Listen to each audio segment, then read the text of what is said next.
So hello everyone, welcome to the Pahadi Talim Foundation, a dedicated YouTube channel for civil service aspirant. So आज का जो हमारा video lecture रहेगा वो video lecture हमारा ninth रहेगा। ठीक है जी, नाइन्थ वीडियो लेक्चर रहेगा हमारा।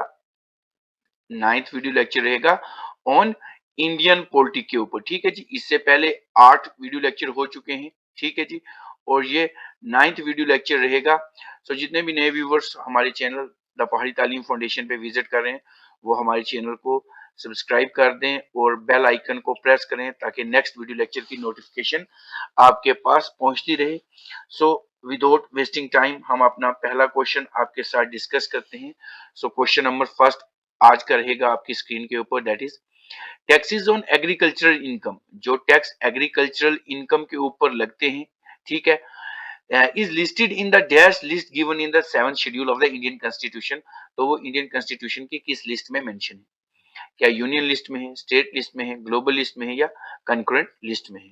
ठीक है, याद रखना हमें taxes on agricultural income, agricultural income के ऊपर कौन टैक्सेस जो है वो लगाते हैं, वो मेंशन कहां पे है? तो ऑप्शन बी रहेगा, स्टेट लिस्ट में मेंशन है। सो ऑप्शन बी रहेगा इसका, याद रखें, इंपॉर्टेंट है। ठीक है जी, so taxes on agricultural income is listed in the state list given in the 7th schedule of Indian constitution.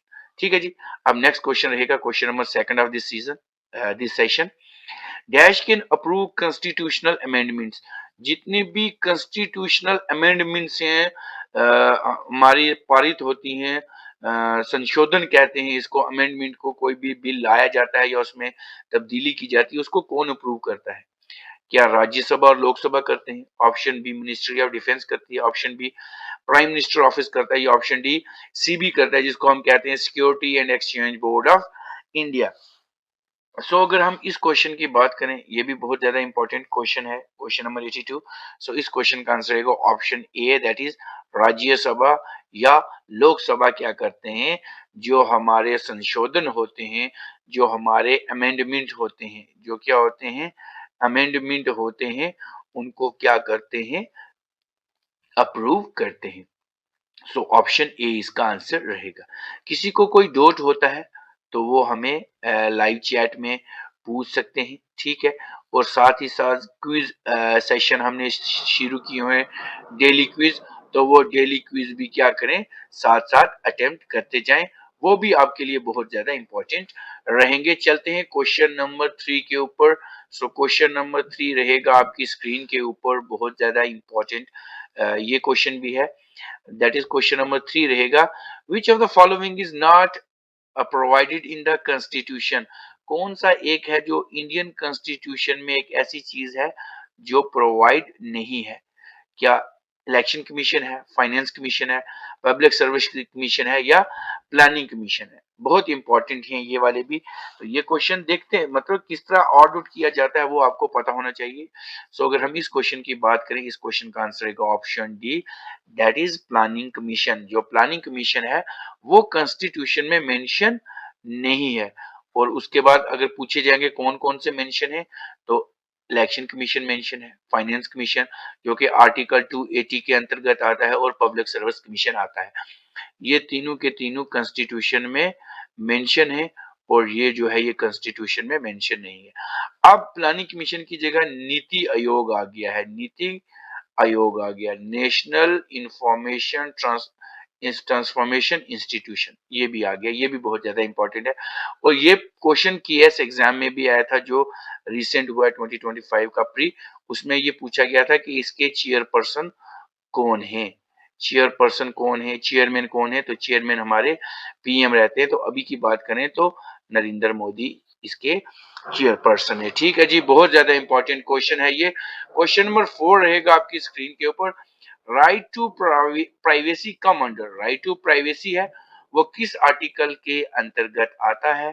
Article 19 के अंदर आता है, 20 के आता है, आर्टिकल 21 के आता है, या आर्टिकल 18 के अंदर आता है? अब आर्टिकल्स भी आपको पता होने चाहिए, क्योंकि आर्टिकल्स आएंगे तो आप उनमें से ऑड आउट कर पाएंगे। ठीक है जी, सो अगर हम इस क्वेश्चन नंबर 4 की बात करें तो जो राइट टू प्राइवेसी है that is come under article 21 of the Indian constitution. Right to privacy जो है, हमें प्राइवेसी का हक है, तो वो आर्टिकल 21 हमें देता है। ठीक है, so right to privacy is protected as an intrinsic part of the right to life and a personal liability that is come under article 21, and as a part of the freedom granted by the part third of the Indian constitution. ये भी याद रखना है आपने। चलते हैं अब question number 5 के ऊपर। ये भी बहुत ज्यादा इंपॉर्टेंट क्वेश्चन है। क्वेश्चन नंबर 5 आपकी स्क्रीन पे रहेगा, इसको थोड़ा सा ऊपर स्क्रॉल कर लेते हैं। इंपॉर्टेंट क्वेश्चन है ये भी। Right to constitutional remedies come under, जो कॉन्स्टिट्यूशनल रेमेडीज हैं वो किसके अंडर आती हैं? लीगल राइट्स के अंदर आती हैं, फंडामेंटल राइट्स के अंदर आती हैं, ह्यूमन राइट्स के अंदर आती हैं, या नेचुरल राइट के अंदर आती हैं? याद रखें, बहुत ज्यादा इंपॉर्टेंट ये वाला क्वेश्चन है, question number 85। So question number 85 की बात करें तो right to constitutional remedies fundamental rights के अंदर आती हैं। ठीक है जी, ये क्वेश्चन बहुत ज्यादा इंपॉर्टेंट है, याद रखें।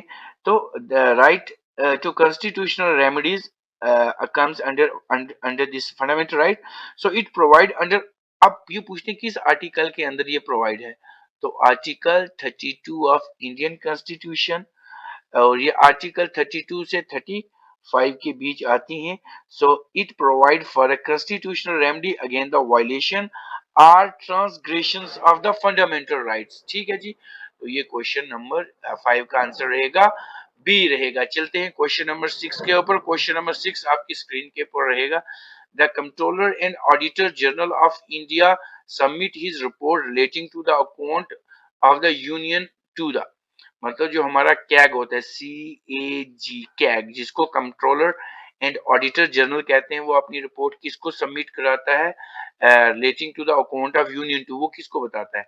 Finance commissioner, finance minister, prime minister, president, या chief justice of supreme court. बहुत ज्यादा इंपॉर्टेंट ये वाला क्वेश्चन भी है, आपके एग्जामिनेशन में देखने को मिल सकता है। सो अगर हम इस क्वेश्चन की बात करेंगे तो इस क्वेश्चन का आंसर रहेगा दैट इज ऑप्शन सी रहेगा इसका। ये प्रेसिडेंट को बताता है, क्योंकि प्रेसिडेंट ही इसको अपॉइंट करता है कैग को। सो ऑप्शन सी इसका आंसर रहेगा।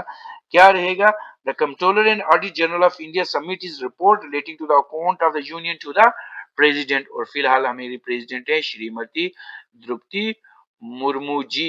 याद रखें, ये क्वेश्चन आपको आपके एग्जामिनेशन में देखने को मिल सकता है। चलते हैं क्वेश्चन नंबर 7 के ऊपर। क्वेश्चन नंबर 7 रहेगा, the residuary power of legislation come under Indian Constitution respect। जो रेजिड्यूरी पावर होती हैं, रेजिड्यूरी पावर्स, याद रखें, रेजिड्यूर पावर्स जो होती हैं वो लेजिस्लेशन के अंडर आती हैं इंडियन कॉन्स्टिट्यूशन। वो किसके रेस्ट में रहती हैं? President, prime minister, option C parliament, and option D state. So अगर हम इस क्वेश्चन की बात करेंगे तो इस क्वेश्चन का आंसर रहेगा option C, that is parliament के अंतर्गत रहती हैं। The residuary powers of legislation come under Indian constitution rest with option C, that is parliament के अंदर रहती हैं। चलते हैं क्वेश्चन नंबर 8 के ऊपर। क्वेश्चन नंबर 8 इस सेशन का रहेगा। ये भी बहुत ज्यादा इंपॉर्टेंट क्वेश्चन है आपके एग्जामिनेशन पॉइंट ऑफ व्यू से। सो अपॉइंटमेंट हमारी जितनी भी हैं, appointment of all Indian services are made by, जितनी भी हमारी ऑल इंडियन सर्विसेज हैं हमारी, वो उसकी जो अपॉइंटमेंट होती है वो कौन करते हैं? ठीक है जी। AIS comprises civil services of India, namely come under, जिसको हम IAS भी कहते हैं, ऑल इंडियन सर्विसेज या इंडियन एडमिनिस्ट्रेटिव सर्विसेज। वो कौन अपॉइंटमेंट देता है? UPSC देता है, प्रेसिडेंट देता है, प्राइम मिनिस्टर देता है, या पार्लियामेंट देता है। सो अगर हम इस क्वेश्चन की बात करें, इनकी जो अपॉइंटमेंट्स हैं वो सारी की सारी प्रेसिडेंट देता है। याद रखेंगे, इनकी अपॉइंटमेंट्स कौन करता है? प्रेसिडेंट करता है। सो चाहे वो इंडियन एडमिनिस्ट्रेटिव सर्विस हो, इंडियन फॉरेस्ट सर्विसेज हो, या हम मान के चलते हैं जी IPS हो, इंडियन पुलिस सर्विसेज हो, the appointment of all Indian services are made by president. चलते हैं क्वेश्चन नंबर 89 के ऊपर, 9 of this session. The Jammu and Kashmir state legislative assembly has a tenure of, जो स्टेट लेजिस्लेटिव असेंबली होती है उसकी टेन्योर कितनी होती है? 6 साल होती है, 5 साल होती है, 4 साल होती है या 6 साल होती है? बहुत ज्यादा इंपॉर्टेंट ये वाला क्वेश्चन है। So as you know the tenure of this is option A, that is 6 year, 6 साल होती है इसकी टेन्योर। अब चलते हम क्वेश्चन नंबर 10 के ऊपर। क्वेश्चन नंबर 10 रहेगा इस सेशन का, that is which one of the following committee described as a twin sister?